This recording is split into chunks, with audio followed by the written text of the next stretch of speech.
So good afternoon sir, happy new year. So ako po si Sir G. Dito po. So ang aming program po ay pangalan ay Selected IS Booking Program. So ang pinaka main function po ng aming program ay magtatanong po yung aming system or program sa customer kung ano yung gusto niyang puntahan na area. Like Cavite, Laguna, Batangas.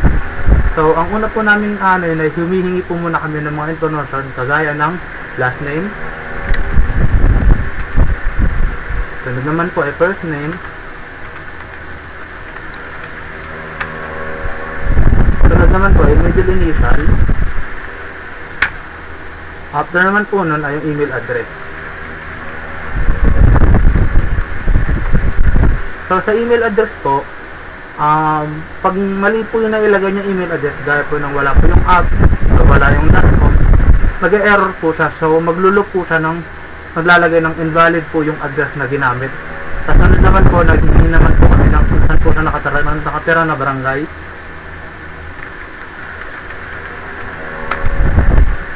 Sunod naman po ay kung saan nakatirang city.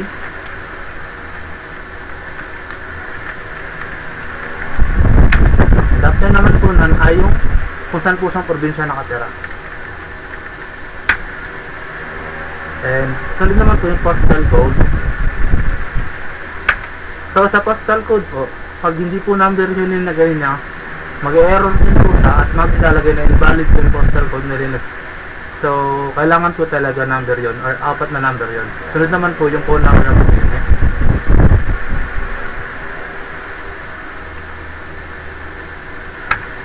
Ganun din po ang mangyayari sa postal code. Pag hindi po number yung inano sa na phone number, mag-error po siya at mag-invalid po na maglalagay ng invalid phone number.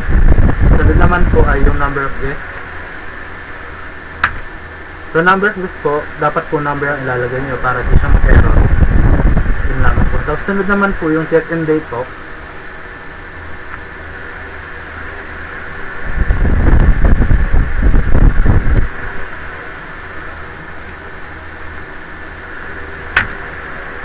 Sa check-in date po, kailangan po niyan, yung format ay tama. Yung month, day, at year, dapat po ay parehas yung pagkakaano nyo na nakalagay dito. Kasi pag hindi po, mag-invalid din po yun. Sunod naman po ay check-out date.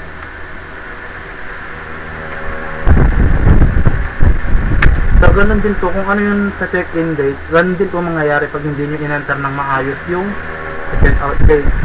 So, after po nung nakakuha po kami ng mga information or data, magtatanong naman po yung aming program or maglalabas siya ng mga link na selected areas na katulad po na kung sinabi, Batangas, Laguna, Cavite.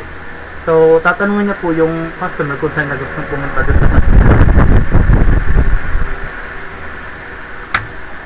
So, maglalabas po yung aming program na description po or yung kung ano po yung history ng Laguna or simple description lang po. Tapos sumunod naman po, magtatanong naman po yung concern namin kung saang tourist pa siyang gusto niya.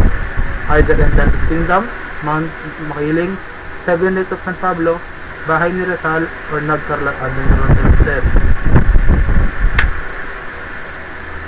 So, ayun po, maglalabas din po siya ng short description sa dati po sa sinabi ng tinype ng customer. And then magtatanong naman po or maglalabas po siya ng list ng mga hotel na malapit doon sa lugar na yun. So ayun po yung Casa Palmera Hotel, Paseo Primero Hotel, Hotel Parciano, Green Apartment Hotel, Green Glass Hotel.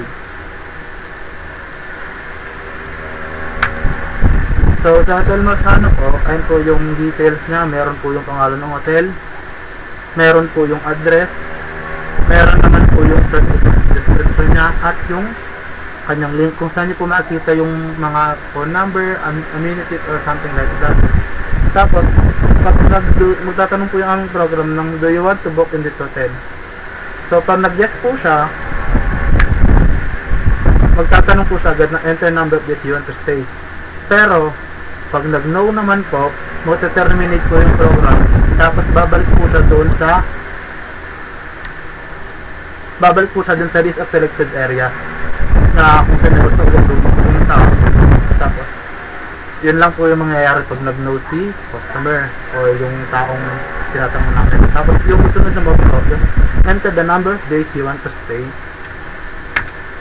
So, yung 5 po, base po yun dun sa check-in and check-out na nakalagay. So, 5 days po kasi, ano nakalagay ng 5 at saka 10. So, bali 5 days na po. So, after po nun, nagtanong na po siya ng kung ilang days, meron na pong lalabas ng aming program na select your room type. So, dun po sa select your room type, number 1 po namin ay standard room, deluxe room, suite. So, standard room po, 500 po magpa-plus po yun. Tapos yung deluxe room po naman po, 1,000 po. Tapos yung sa suite po, 1,500. Magpa-plus po siya din sa total. So, magtatanong po yung aming program nung enter your choice, 1, 2, or 3. So, eto na po yung receipt ng aming, nung hotel. Nakalagay po booking confirm. Ibig sabihin, naka-confirm na po kayo dun sa data na inanong ng hotel na lalabas po yung name, kung saan andyan po yung mga tinype pong details ni customer kanina, yung address, yung email, yung contact number, yung check-in and check-out date, at yan po yung pinaka-importante.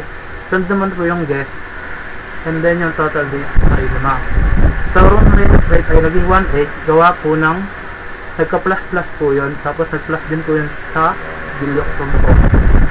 Tapos, ayun po yung total cost, 19,000. So, ayun lang po yung thank you for considering our great service. Tapos, ito po yung aming catering. Tapos, yun lamang po. Maraming salamat.